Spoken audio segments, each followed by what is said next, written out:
Fake news is fabricated content that intentionally masquerades itself as news coverage of actual events. To find out more about how to spot, prevent, and uncover the danger of fake news, we spoke with Ben Boyington and Allison Butler, who are both board members for the Action Coalition for Media Education.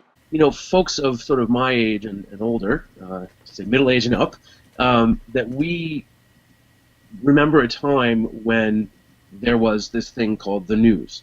And the news was, relatively speaking, a sort of united front. This is, pre-Fox, pre-cable news. We're talking, up until the early 1980s, when cable came along, we had, 3, 4, if you count public television, we had 4 outlets to turn to, 4 stations or networks to watch. Each one had a news program, nightly news at 6, at 11, or 6:30 and 11:30, or whatever it was. And, relatively speaking, you got the same message from those sources. So I think, for us, of a certain generation, we sort of accepted, inaccurately, I now understand, or I now believe, but we accepted that we were being given the truth. Walter Cronkite and people like this, who would sort of make us at least feel that we were getting truth. So that idea of fake news wasn't really talked about. And the idea of impact now, I think now, particularly people my age and older, we're a little overwhelmed by, or at least we know that we're overwhelmed by this sort of sheer volume of news outlets, of how social media works, etc. So I think that the impact on, folks who are not as internet savvy or who grew up with a more sort of consolidated or coherent sort of news narrative are thrown by this. And I think the impact on us is frustration, is confusion maybe, is certainly, you might have, therefore, people of that certain generation believing that stuff a little more readily because we're used to believing what's presented to us as news. Flip side of that is, I think, when we're talking about younger people, we're talking about people maybe in their 30s, certainly in their 20s and below. I think, and I haven't done extensive surveys, but I think there's a greater skepticism among, so we could say millennials, but also people even younger than that. I think there's a greater skepticism about news. I think there's a greater, because there's that social media, consumer as creator model, crowdsourcing and people doing kind of citizen journalism, or even just the version of that on Facebook or on whatever you got. You take a video and you post it on Twitter, and you're there in the moment, And I think that's different. I think that you've got some extent of a greater savviness among younger people, and I also think at the same time you have a sort of dismissiveness maybe from that group. Oh, that's just that's just old people complaining about, or we know better. We know what fake news is. I don't know if they or you, people of that generation do, but I think that there's a different impact for them, and that they're not as readily accepting of what's presented to us as news. They're not going to say, "Oh, sure, that's the truth." And I do think that a lot of us who grew up with that sort of unified narrative are more likely to accept that truth. With heavy prevalence on social media, fake news creates threats and consequences for our democracy. We have to keep talking to each other. We have to keep communicating. We have to keep collaborating. None of this can happen in isolation. I think one of the things that works in the favor of those who perpetuate fake news is that they count on the mysterious they that make, that perpetuate fake news. They count on us reading or watching or listening to this in isolation. They count on us paying attention to it in our own echo chambers where we are confirming what we already believe, and they absolutely count on us not questioning it. And I think part of our responsibility is to question everything. It's not to be cynical, it's instead to be skeptical. And it's to be skeptical of the news and information that we find trustworthy, right? I mean, if you're going to read something that you find to be trustworthy and valuable, we question that too. What are the word choices? What are the images that are being shown? What is the top story? What are the major headlines? What's getting left to Either, if we're looking at it digitally, sort of lower down on the page, or if we're looking at it in print, what's getting left to sort of the inside pages versus the front page. And I think that's part of our responsibility. I think social media really encourages us to speed up. Social media wants us to be fast, wants us to scroll through a lot, scroll through our Facebook pages, scroll through our Twitter accounts, our Instagram feeds, our Pinterest, etc. And I think part of our job in bringing media literacy into the conversation is to slow down, to scroll more slowly, to engage in the headlines, to look at the sources, to evaluate the language and the images, to take our time with it. That probably means that we're going to cover less, that we might have less quantity of information that we're dealing with, but that could potentially give us a greater quality of understanding. Fake news has been especially present since the United States presidential election of 2016. According to CNN, the Office of the Director of National Intelligence released a declassified version of its classified report on Russian meddling. According to the report, hackers did not breach voting machines or computers that tallied election results, but Russians meddled in other ways. Vladimir Putin ordered a multifaceted influence campaign that included spreading pro-Trump propaganda online and hacking the DNC in Podesta. We have to be careful with Russian hackers, the term, that is, because are we talking about state-sponsored Russian hackers, or are we talking about hackers operating out of Russia who are looking to cause trouble? Number one. Number two, how do I feel about it? I think it's horrible. I mean, I think that anyone acting to deliberately misinform the public is betraying a fundamental right that we have in America, certainly, and is, just acting unethically to try to sway people's opinions or to try to, change what people think by virtue of, BS, frankly. Mm-hmm. And I think that extends as well to other people we engage with online. There certainly are people who will forward an argument dishonestly, or will forward an argument that is not supportable by any sort of rational interpretation of facts. So I think there's bad behavior all over. I think that we should certainly be aware that there could be foreign influence and other sort of nefarious actors, out there trying to influence the way we vote.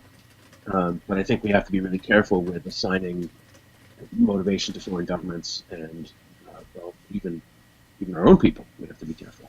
We have to look for very close and serious evidence to make those kind of calls. We often see fake news on social media websites more than other media outlets. Facebook has been under fire. We've seen Facebook step up and say, oh, we're going to do a new algorithm and we're going to ask or require our advertisers to, reveal certain information. Who's paying for the ad? Where's their physical location? We're going to send, the last thing I heard was they were going to send mail to an address provided by an advertiser to confirm that someone actually is at that address and that the advertiser is actually at that address. That's fine, but I think that if any citizen or social media user decides that that's protecting them effectively, then they're foolish users. That's as foolish as saying, hey, I've got my settings on private on Facebook, therefore I'm fully private. It just doesn't work that way. So I think the regulations, you're going to see Facebook continue to take action in this way. I'm pretty firmly convinced that it's a meaningless action on their part. They don't even really mean it. They're just trying to make us feel better. They're trying to pander to us, so we keep using their product and being their product. I haven't seen what Twitter has done around that yet. I heard some talk recently in a report that they were going to take similar action and find ways to confirm, veracity of advertisers, like if they're really who they say they are. Again, I think the responsibility and the effective responsibility lies with us, the user. Can fact checkers and danger signs extinguish the spread of false information? No. No, I don't. I don't think that. I think that the spread of false information. Well, okay, let's look at two things. I think the origination of false information is going to continue as long as the people who are originating it believe that they're getting what they want, whatever it is that they want, right? I mean, there are hackers who just want to disrupt and cause trouble, and there are hackers who want to sort of create a political statement or a political movement. I think it's similar with this thing called fake news or false news or, whatever these things are, whatever we categorize them as. I think that there are people who just want to be troublemakers and mischief makers, and I think there are people who want to achieve something, like messing with a country's electoral process. So I think that the origination of that kind of false information is going to continue to exist probably forever, because there will always be suckers who admit that. You still have Nigerian phone scams, even though after 30 years of the internet, we ought to know better, right? Or 20 whatever years of the internet. We ought to know by now that no one's sending us $1 million due to an email that we respond to and open our bank account. Like, that's not going to happen. So, but we still have people buying into it. So I think you're always going to have some audience for that, or some victim, for that. Do I think that it can alter the spread of that false information? Sure. Can it extinguish it? No, I don't think so, because I think you're always going to have those same people who are sort of like acceptable targets are still going to continue to spread that stuff. You're still going to have people who go, oh, I'll just click share because it feeds my confirmation bias, because I believe that article for whatever reason. And, oh my God, isn't that horrifying? Send that along. Or isn't that wonderful? Send that along. You're always going to have that. So I don't know how you change that without changing, sort of human nature.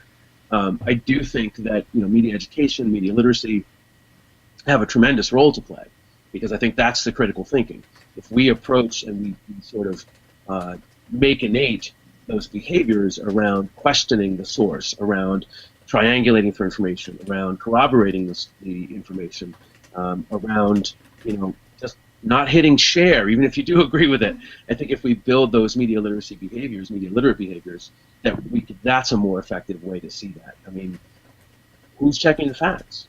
Why are we trusting them more than ourselves? To me, that is a danger sign, actually, is when you just sort of abrogate responsibility and say, oh, Facebook will protect me from fake news. No, they won't. That's not really what they want to do. They want to keep you there on Facebook so that they can continue to profit from your data, from your presence, from your information that you create. So I don't believe that. I think the only real path to making that kind of change is by putting it on us, the citizens, to say, we can stand up, we can understand, we can question, and we can do things to fight this ridiculousness by not sharing it. So I guess I could speak for a couple of different groups that I work with. In terms of my work with mass media literacy, we have done in the past year plus since the election several talks at public libraries, public school libraries, private school libraries, town meetings, etc., to talk about ways in which you can use critical media literacy to understand and make sense of news and information, so that we as audiences, be it whoever the audiences are, if it's students, if it's people in their community who are just trying to figure out how to read the newspaper, so that we can have a better understanding of what we're reading. I don't think that it's necessarily combating the fake news that's coming from the mainstream media, more that it gives us the opportunity as readers, as watchers, as listeners, as participants to have better concepts of how to deal with the information that we're getting. And then with some of the other groups that I work with, ACME, which is the Action Coalition for Media Education, and Project Censored, it's also about trying to provide alternative, good alternative, not the bad use of the word alternative, alternative ways of understanding and making sense of our media by promoting independent news sources. How can we look outside of the mainstream, the mass market media, and look for more independent sources that might have a different motivation? Whether it's a death hoax, fake news about political campaigns, or a fabricated image of a survivor ripping up the Constitution, it all comes down to how people can be informed and raise awareness about fake news to help stop the spread of it. One of the threats is that we run the risk of being really isolated from one another. I happen to, like I said, I'm in Washington, D.C. right now, which is pretty politically left. I happen to live in Western Massachusetts, which is very politically left. I live in a place where there's a certain degree of political safety in critiquing the current administration or arguing against stuff. But that's a bubble, and I think that there are other bubbles that are very different in terms of, or probably very similar in feeling, different in terms of message, in terms of a more right wing, a more conservative. Certainly, as we see a rise in white nationalism, there's probably a lot of people who are in a certain space where that feels very comfortable. And so I think part of the threat that we're dealing with is that we become siloed, and we become separated from each other in ways that we don't recognize who else is out there. I think we run the risk of becoming woefully, dangerously uninformed. And when something goes wrong in our space, we will not have the tools or the ability or the wherewithal to make change. I've been sitting here today reading, catching up on the news throughout the day of the students who are walking out of their high schools and protesting gun violence and walking to their maybe just their football fields, or maybe they're walking to their local state representative's office, or maybe they're in DC or New York and they're walking to much bigger venues. And I think this is something that we're seeing as an opportunity for people to work in collaboration and to work together. And I think part of what fake news, which is actually, I mean, if we think about it, we're really getting very little fake news. We're getting a lot of bias, and we're getting a lot of probably misinformation, because things need to, there's that feeling that need to the pressure to publish right away. But I think what we see with a walkout like today, and even I think even if you disagree with the reasoning for walking out, what we are seeing beyond the reasoning are kids who are working together, and kids who are collaborating across schools, across states, across time zones, across countries. There's an American school in London that had a walkout at their 10 a.m. And that's collaboration, and that's communication, and that's, I think, what we run the risk of losing when we are so fragmented by misinformation. It's very tempting, I think, to look at the front pages or the digital pages and say, okay, we know that this is bad and poorly done and so on and so forth. But I think to dig deeper is to look behind the scenes and to look and see what is being gained by the powers that be for willfully perpetuating deliberate misinformation. For Media Matrix, this has been Jordan Orkis, Whitney Bibbins, Franzi Coleman, and Amanda Nardiello in Fairfield, Connecticut.